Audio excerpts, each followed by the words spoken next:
Hello everyone, welcome to this session of Textbook Super Coaching. Myself Preeti, your Paper 1 faculty. I hope everyone is fine. So today we are going to discuss top 5 important topics जो कि exam से पहले काफ़ी important हैं और यहाँ पर हम शॉर्टकट के साथ रिवाइज करने वाले हैं। बहुत लंबा सेशन नहीं रखेंगे, जैसे कि मैंने पिछले आप लोगों के साइकिल के अंदर आपको रिवाइज करा था।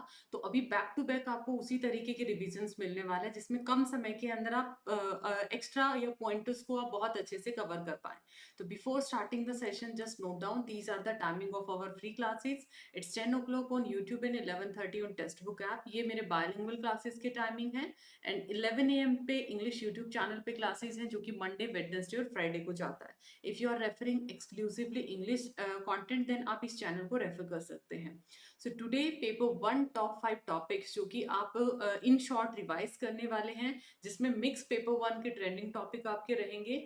So don't forget to like and share this important session और एंड तक आपको जरूर बने रहना है। लास्ट में एक होमवर्क क्वेश्चन मैं आपको शेयर करूंगी जिसका आंसर आपको कमेंट सेक्शन में देना है।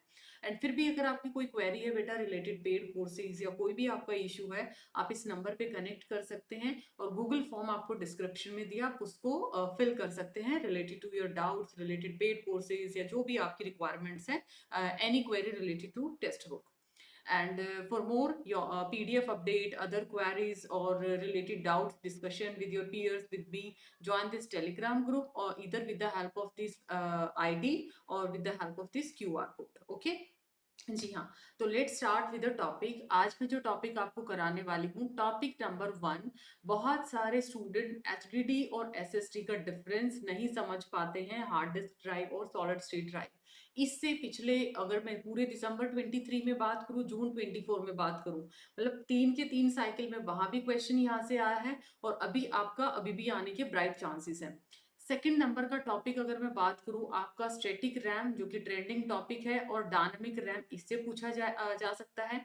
नंबर थर्ड आपका तक्षशिला यूनिवर्सिटी के इंपॉर्टेंट पॉइंटर्स। नंबर फोर्थ जो आपका टॉपिक रहने वाला है एनईपी 2020 के इंपॉर्टेंट पॉइंटर्स। और नंबर फिफ्थ आपका हायर एजुकेशन रिलेटेड टॉपिक आपका रहने वाला है। So very first topic is on your screen, that is hard disk drive and SSD. भाई वीडियो को लाइक शेयर जरूर करना है बिकॉज ऐसे रेंडेंट टॉपिक्स में डेफिनेटली मेहनत लगता है एंड आई एम श्योर आप इस चीज को अप्रिशिएट करेंगे। और जब क्वेश्चन आएगा तब तो और ज्यादा यहाँ पर मेरे को भी अच्छा लगेगा और आई एम श्योर आपको भी अच्छा लगेगा जो जो स्टूडेंट इस वीडियो को देखते हैं। फुल फॉर्म है हार्ड डिस्क ड्राइव एंड उसके साथ साथ एसएसडी का आ जाता है सॉलिड स्टेट ड्राइव।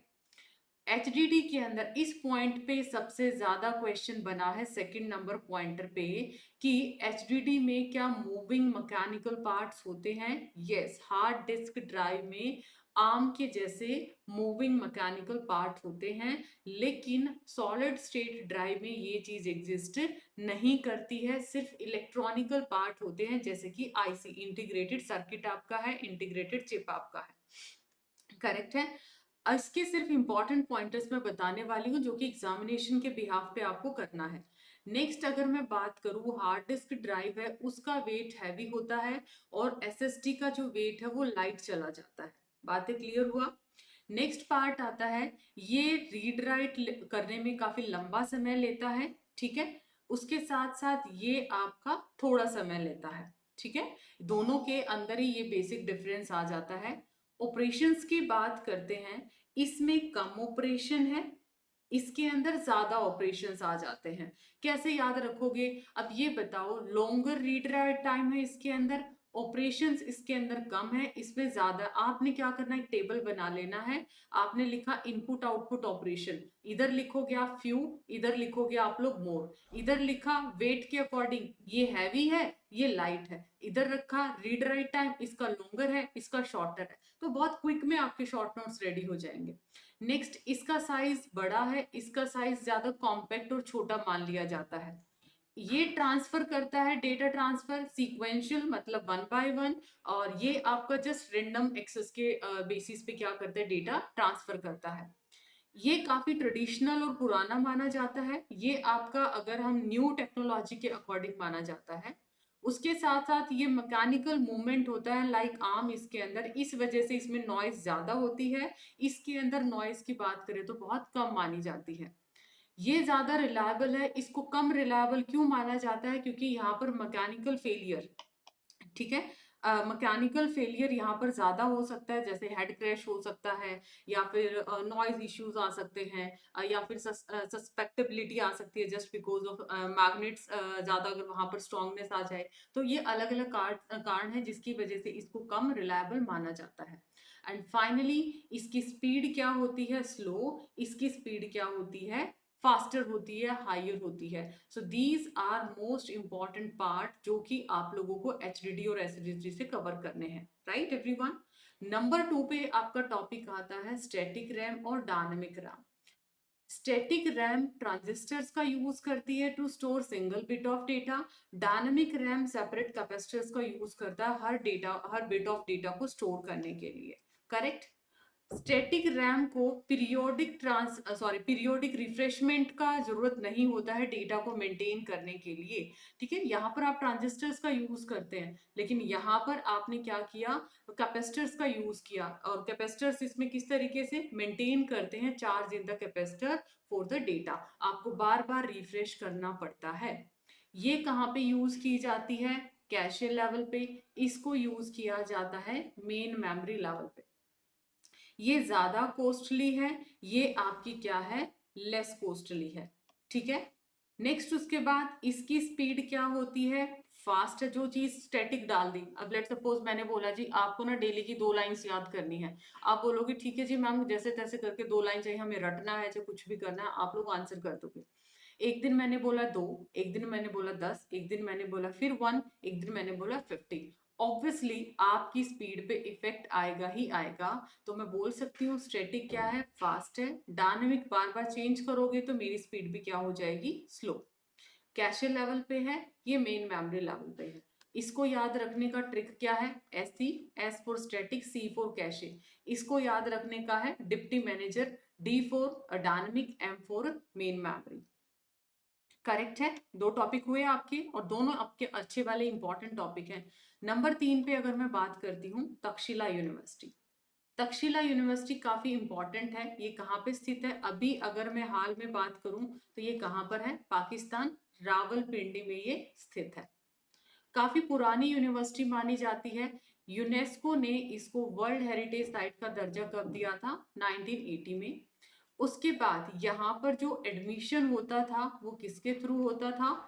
एंट्रेंस के थ्रू होता था। अपने आप में काफी टफ था, और एंट्री एज क्या मानी जाती है? 16 ईयर मानी जाती है, करेक्ट है।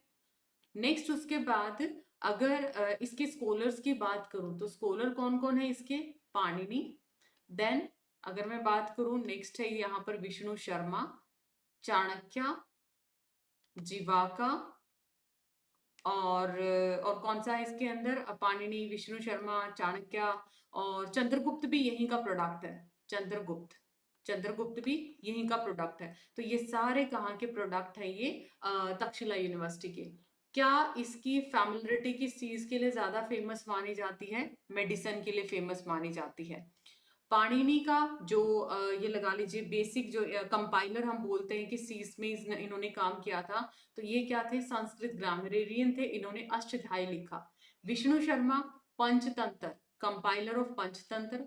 Chanakya related with Arthashastra. Jivaka related with Ayurveda surgery, we can say. ये थोड़ा सा एक बार देख लेना बेटा, ये थोड़ा सा मुझे डाउटफुल है, बट ये है हेल्थ से रिलेटेड, मेडिसिन से रिलेटेड है, बट एक बार कंफर्म कर लेंगे तो ज्यादा बेटर रहेगा, करेक्ट है। देन आता है नंबर 4 टॉपिक, एनईपी 2020 के इंपॉर्टेंट ईयर्स।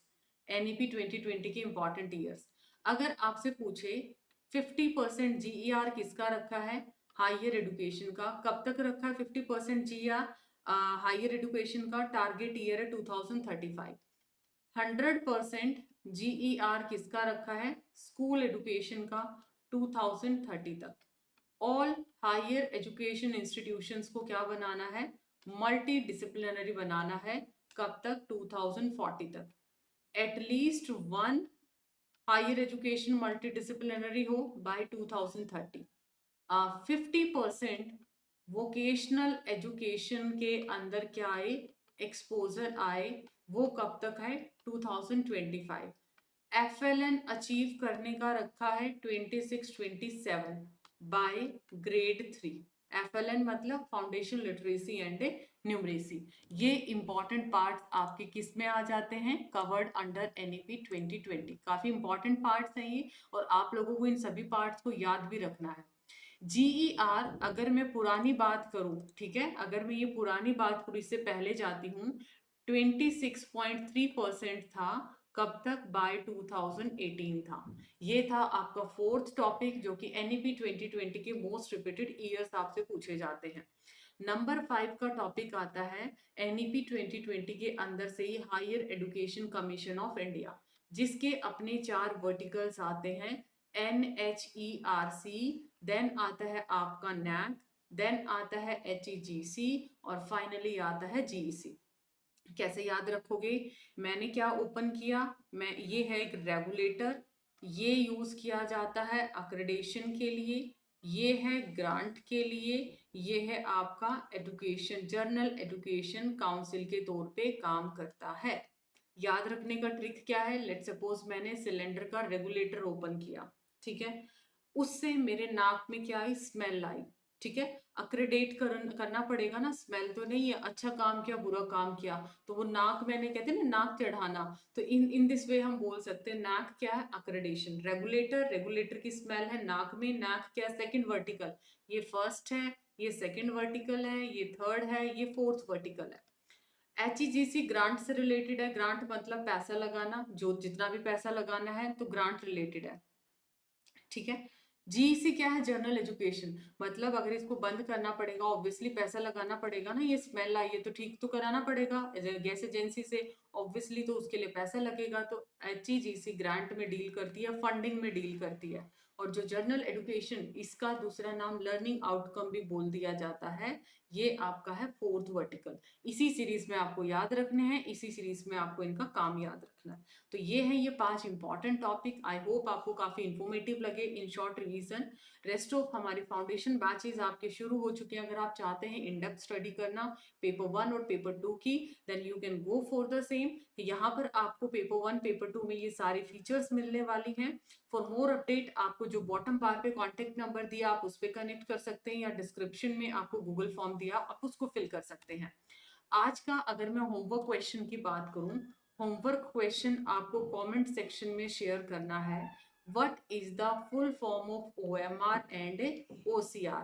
इन दोनों की फुल फॉर्म आपको कमेंट सेक्शन में शेयर करना है। For more, join this Telegram group, and for discount, if you are planning for December cycle batches, then apply this faculty code. English batches भी available हैं और Hindi batches भी, आपके bilingual batches भी available हैं. See you in the next session. Do like and share this video, subscribe the channel, and give your homework question answer in the comment section. Bye bye. Take care once again.